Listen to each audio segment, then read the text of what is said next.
दोस्तों, हर मर्द को अपनी पत्नी की ये 3 चीजें जरूर देखनी चाहिए। यदि कोई पुरुष गलती से भी अपनी पत्नी की ये 3 गुप्त चीजों को देख लेता है, तो उनके घर में कभी भी दुख दरिद्रता नहीं आती है। उनके जीवन में खुशियां ही खुशियां होती है और पति पत्नी दोनों मिलकर लेते हैं ढेर सारे मजे। दोस्तों, ऐसा कहा जाता है कि यदि कोई पुरुष अपनी पत्नी की ऐसी 3 गुप्त चीजों को अगर देख लेता है और उनकी एक चीज ले लेता है, तो उसके घरों में सदैव धन की देवी माता लक्ष्मी का वास बना रहता है और धन दौलत का लगता है भंडार। दोस्तों, अक्सर पति पत्नी दोनों के बीच लड़ाई झगड़े होते रहते हैं, लेकिन यदि उनके पति देव अपनी पत्नी की 3 गुप्त चीजों को अगर देख लेते हैं, तो न केवल लड़ाई झगड़े समाप्त हो जाते हैं, बल्कि उनके जीवन में अपार संपत्ति बनी रहती है और दोनों पति पत्नी मजे लेकर करते हैं बल्ले बल्ले। दोस्तों, क्या आपको पता है कि पत्नी की वे कौन सी ऐसी गुप्त 3 चीजें हैं जो हर पुरुष को जरूर ही देखनी चाहिए? तो चलिए दोस्तों, हम आपको ये 3 गुप्त चीजें एक बहुत ही सुंदर कहानी के माध्यम से बताएंगे। तो दोस्तों, आप सभी से निवेदन है कि आप लोग इस कहानी को शुरू से लेकर अंत तक जरूर सुने, ताकि आपको पूरा अच्छी तरह से ज्ञान मिल सके। क्योंकि दोस्तों, आधा अधूरा ज्ञान विष के समान होता है, जो कभी किसी का भला नहीं होने देता। साथ ही दोस्तों, वीडियो को लाइक करके हमारे चैनल को भी सब्सक्राइब कर लें और बेल आइकॉन को भी क्लिक कर लें। साथ ही कमेंट में जय माता लक्ष्मी जरूर लिखें। तो दोस्तों, आपका अधिक समय नष्ट न करते हुए इस कथा को सुनाना प्रारंभ करते हैं। दोस्तों, एक समय की बात है जब भगवान श्री कृष्ण द्वारका में अपने ही महल में विराजमान थे। तभी देवी रुक्मिणी जी उनके पास आई। भगवान श्री कृष्ण ने देखा कि रुक्मिणी जी कुछ गहरी सोच में डूबी हुई है और वे बहुत ही चिंतित दिखाई दे रही है। तब भगवान श्री कृष्ण ने उनसे बहुत ही प्यार से पूछा, हे प्रिय रुक्मिणी, आज आप किसी बात से चिंतित लग रही हैं? कृपया आप हमसे निसंकोच होकर कहिए कि आपके मन में क्या प्रश्न चल रहा है। मैं आपकी सहायता अवश्य करूंगा। तब देवी रुक्मिणी ने भगवान श्री कृष्ण की इस बात को सुनकर कहा, हे स्वामी, मेरे मन में एक विचित्र प्रश्न उठ रहा है। क्या यह सत्य है? यदि हां, तो वे कौन सी ऐसी गुप्त चीजें हैं जिन्हें एक पति को अपनी पत्नी की जरूर देखनी चाहिए, ताकि उनके जीवन में सुख, शांति और समृद्धि उनके जीवन में बनी रहे? तब भगवान श्री कृष्ण मुस्कुराए और देवी रुक्मिणी जी की उनके मन में चल रही इस जिज्ञासा को शांत करते हुए बोले, हे प्रिय रुक्मिणी, हाँ, ये बिल्कुल ही सत्य है कि यदि कोई पुरुष अपनी पत्नी की 3 ऐसी गुप्त चीजें देख लेता है और उनमें से एक चीजें ले लेता है, तो उनके जीवन में कभी भी कोई दुख, कष्ट, कठिनाई नहीं आता है। फिर भगवान श्री कृष्ण देवी रुक्मिणी से कहते हैं, हे प्रिय, आपने इस प्रश्न को पूछकर पृथ्वी पर सारी मनुष्य जाति का उद्धार कर दिया है। हे देवी, पत्नी की वो कौन सी ऐसी 3 गुप्त चीजें हैं जिन्हें जरूर देखना चाहिए? हम आपको इस प्रश्न का उत्तर एक अत्यंत महत्वपूर्ण कथा के माध्यम से सुनाकर देंगे, किंतु आपको इस कथा को शुरू से लेकर अंत तक पूरा जरूर सुनना होगा, क्योंकि आधा अधूरा ज्ञान जहर और विष के समान होता है। फिर देवी रुक्मिणी जी कहती है, हे स्वामी, आप जैसा कहेंगे मैं वैसा ही करूंगी। मैं इस ज्ञान को सारे पृथ्वी लोक में फैला दूंगी। तब भगवान श्री कृष्ण जी देवी रुक्मिणी जी से कहते हैं, हे प्रिय, किसी नगर में मोहन नाम का एक व्यक्ति रहता था। वो बहुत ही गरीब था। उसके पास खते खलिहान एवं घर में खाने पीने का एक दाना भी नहीं था। यहां तक कि उनके पास भगवान द्वारा दिए गए शरीर पर पहनने के लिए भी को कपड़ा नहीं था। वो हमेशा एक ही अपने शरीर पर फटे पुराने मैले कुचले कपड़े पहनता। उसकी पत्नी बहुत ही सुंदर थी और वो अपनी पत्नी से बहुत ही प्रेम करता था, किंतु उसकी पत्नी को भगवान की दी हुई सुंदरता पर बहुत ही गर्व था। इसी गर्व के कारण वो अपनी घरों में बहुत ही मनमानी करती थी, जिससे मोहन अपनी पत्नी से बहुत ही परेशान रहता था। अब उसकी पत्नी उससे हर छोटी बड़ी बात पर लड़ाई झगड़े करने लगी थी और इस तरह उनके घरों में हर एक दिन लड़ाई झगड़े होने लगा था। धीरे धीरे हरि की पत्नी ताने भी मारने लगी थी। वो कहने लगी, मैं तो समझी थी कि आपके घरों में हमें कोई भी चीजों की कमी नहीं होगी। आने के बाद पता चला कि तुम तो बहुत ही कंगाल हो। पता नहीं मैंने तुमसे विवाह कैसे कर लिया। इस घर में ना तो पीने के लिए पानी है, ना खाने के लिए अनाज है, और ना ही पहनने के लिए कोई कपड़े हैं। मैं करूं भी तो क्या करूं? तुम तो कोई काम भी नहीं करते हो। अपनी पत्नी की ऐसी बातों को सुनकर मोहन को ताने सुनकर बहुत ही बुरा लगता था, लेकिन उसे समझ में बिल्कुल नहीं आ रहा था कि उसके साथ ऐसा क्यों हो रहा है। इसीलिए वो बहुत ही अधिक चिंतित रहने लगा था, और अब उसका मन किसी भी काम में बिल्कुल नहीं लग रहा था। फिर धीरे धीरे वो पहले से भी अधिक गरीब हो गया, जिसके कारण उसे अपने घर का थोड़ा जमीन भी बेचना पड़ गया। लेकिन फिर भी उसकी गरीबी दूर नहीं हुई, जिससे वो बहुत ही अधिक चिंतित रहने लगा था। एक दिन की बात है, वो मोहन अपने किसी काम से घर से बाहर जा रहा था। तभी अचानक उसने देखा कि एक संत साधु महात्मा जी अपनी कुटिया के समीप साधना में लीन है। तब मोहन अपने मन में सोचने लगा कि ये साधु महात्मा जी मुझे कोई दिव्य संत मालूम पड़ते हैं। क्यों ना मैं इनके पास चलकर देखूं। शायद ये संत साधु महात्मा जी मुझे मेरी समस्याओं से छुटकारा दिला दे। इतना सोचकर वो मोहन उस संत साधु महात्मा जी के पास पहुंच जाता है और अपने दोनों ही हाथों को जोड़कर अपनी आंखों से आंसू बहाकर जोर जोर से विलाप करने लगता है। तब कुछ देर बाद उस संत साधु महात्मा जी अपनी आंखें खोलते हैं और देखते हैं कि उनके सामने मोहन नाम का एक गरीब लाचार और बेबस आदमी बैठा हुआ है, जो अपनी आंखों से आंसू निकालकर जोर जोर से विलाप कर रहा है। साधु महात्मा जी उस हरि से कहते हैं, हे पुत्र, तुम कौन हो और विलाप क्यों कर रहे हो?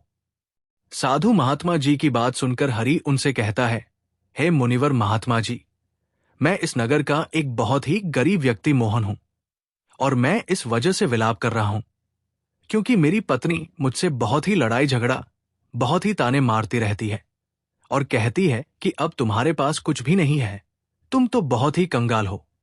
इस घर में खाने पीने और पहनने के लिए कुछ भी नहीं है। पता नहीं मैंने किसके साथ विवाह कर लिया है। इसी तरह के ताने मेरी पत्नी हर एक दिन मुझसे मारती रहती है। लेकिन हे मुनिवर महात्मा जी, मैं बहुत ही कड़ी मेहनत मजदूरी करता हूं, फिर भी थोड़ा सा ही धन कमा पाता हूं, जिससे मैं अपने परिवार का पालन पोषण खर्चा चलाता हूं।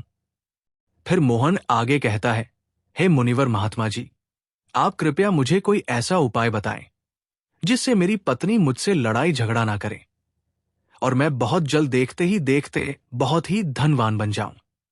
उस गरीब मोहन की बातों को सुनकर साधु महात्मा जी उससे कहते हैं, हे पुत्र, तुम पहले विलाप करना बिल्कुल ही बंद करो। मैं तुम्हें ऐसी 3 चीजें बताने वाला हूं जिन्हें प्रत्येक पुरुष को अपनी पत्नी की जरूर देखना चाहिए। अगर कोई भी पुरुष अपनी पत्नी की इन तीनों चीजों को अगर वे देख लेता है तो उसे विधाता भी उस व्यक्ति को धनवान बनने से नहीं रोक सकता।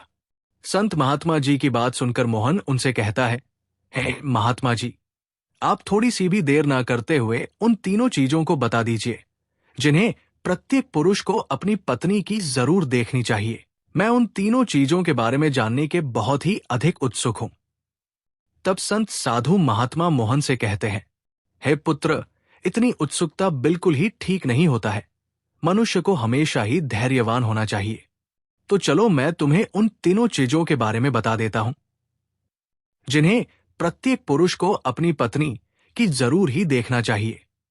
लेकिन मैं तुम्हें उन तीनों चीजों के बारे में एक बहुत ही महत्वपूर्ण कथा के माध्यम के द्वारा बताने वाला हूं। इसलिए तुम्हें हमसे एक वादा करना होगा कि जब तक मैं इस कथा को सुनाऊंगा तब तक तुम्हें इसे बहुत ही ध्यानपूर्वक से सुनना होगा। संत साधु महात्मा जी की बात सुनकर मोहन उनसे कहता, हे मुनिवर महात्मा जी, मैं आपको विश्वास दिलाता हूं कि मैं इस कथा को शुरू से लेकर अंत तक जरूर सुनूंगा। तब साधु महात्मा जी मोहन से कहते हैं, हे पुत्र, किसी नगर में एक बहुत ही धनी व्यक्ति रहता था। वो नगर का सबसे बड़ा धनी व्यक्ति था।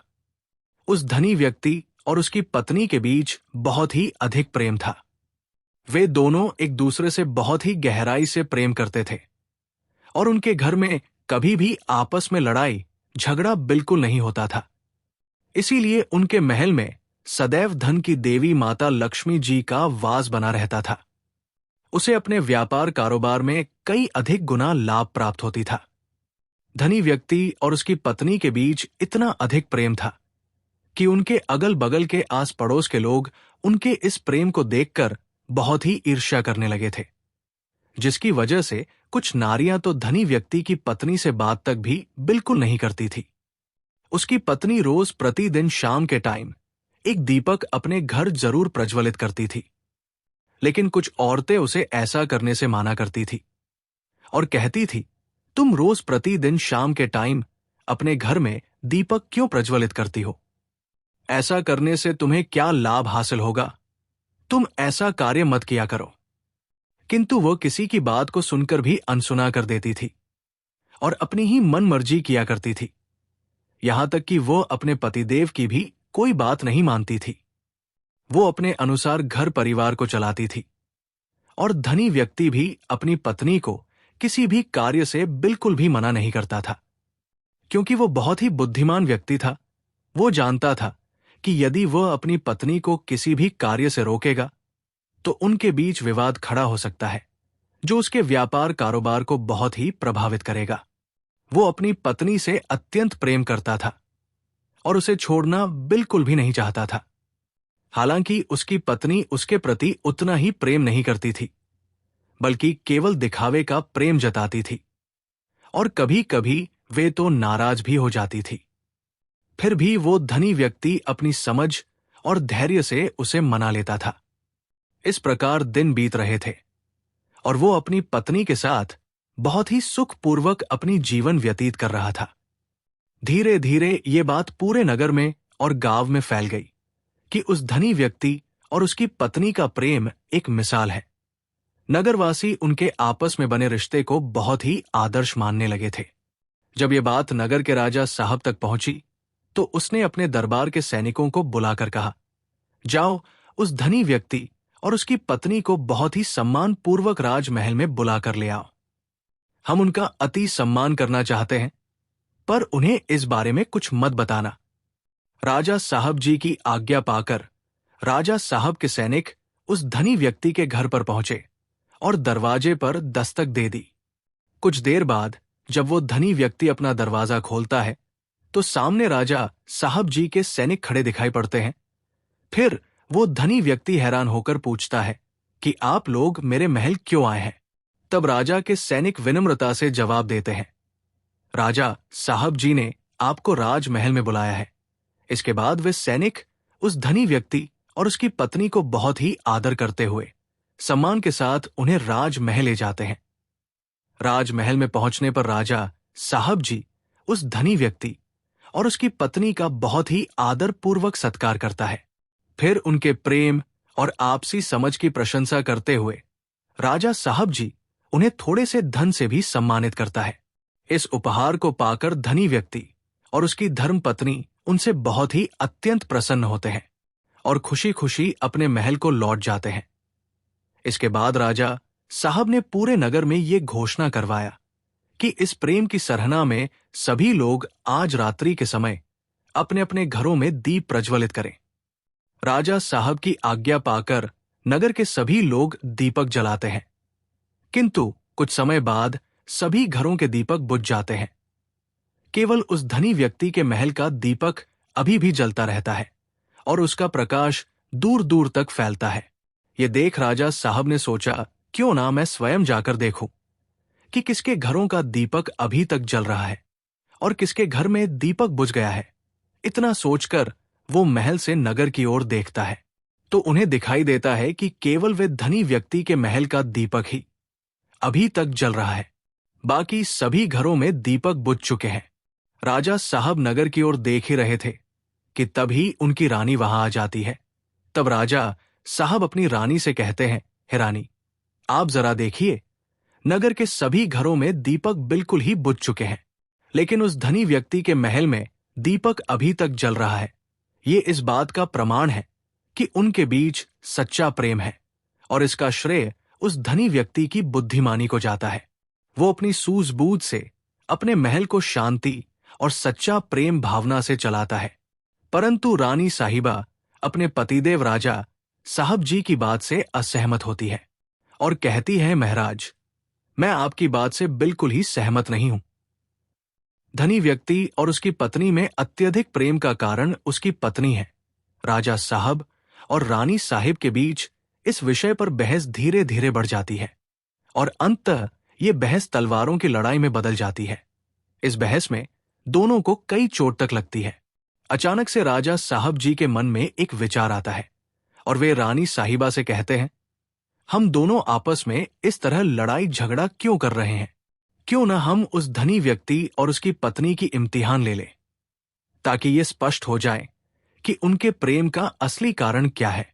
रानी साहिबा इस सुझाव को सुनकर करते हुए कहती है, ठीक है, लेकिन पहले मैं उस धनी व्यक्ति की इम्तिहान लेना चाहती हूं। राजा साहब जी ने भी उन्हें सहमति दी और कहा, जैसा आप चाहे।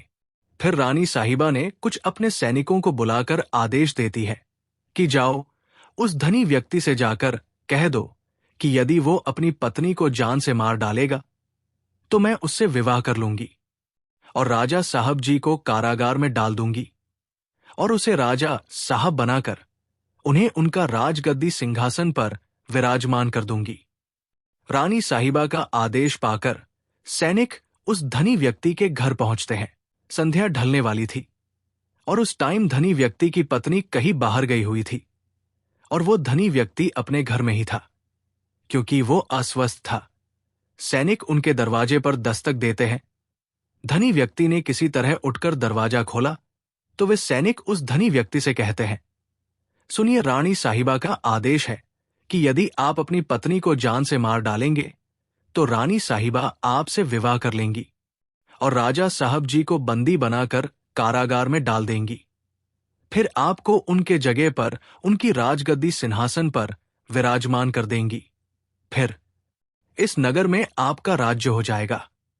उन सैनिकों की बात को सुनकर वो धनी व्यक्ति स्पष्ट रूप से कहता है, जाइए, रानी साहिबा जी से कह दीजिए कि मैं अपनी पत्नी को किसी भी हाल में खोना नहीं चाहता हूं, क्योंकि मैं अपनी पत्नी से बहुत ही सच्चा प्रेम करता हूं और यदि किसी ने मेरी पत्नी को नुकसान पहुंचाने का सोचा भी तो मुझे से बुरा और कोई नहीं होगा।